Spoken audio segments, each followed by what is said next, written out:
The White House is also putting a lot of resources into trying to fix the mortgage mess. Some people are still worried about losing their homes, but there are a lot of others who do not want the government to help people out who bought more than they could afford. Today I spoke with real estate expert Kendra Todd. Kendra is the host of HGTV's My House is Worth What? And was the first woman to win Donald Trump's television show, The Apprentice.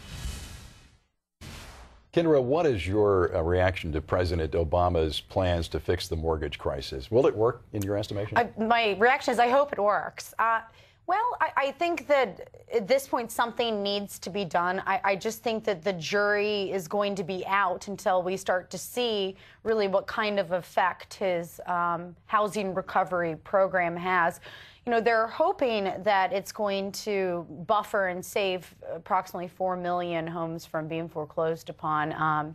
We're just going to have to wait and see, I think. Well, as bad as the problem is, this is a terrific time, I would assume, for folks who are looking to buy a home. Is that right? It's one of the best times that we've ever had for purchasing a home. Interest rates are at historic all-time lows, 50-year lows.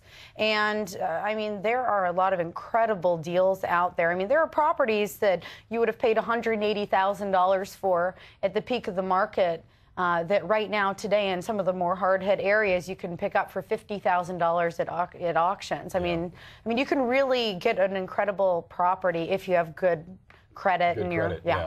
So as good as it's a two-edged sword, because as good as it is to buy, it's a terrible time to be selling. Obviously, some folks are in a situation where they're moving across the country and are in a position where they're forced to sell. What tips would you give to those people that are in that position?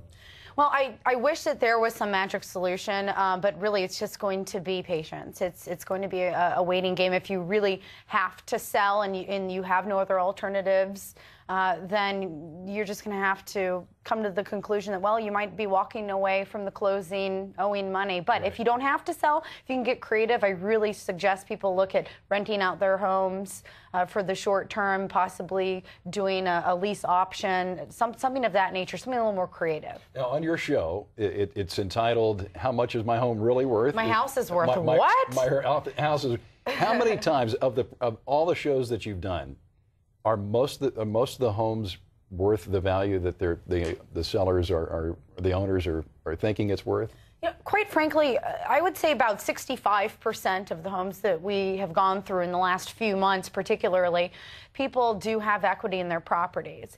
It's those who purchased in the end of 2006, 2007, at the real peak of the market, that are really in a tight financial situation.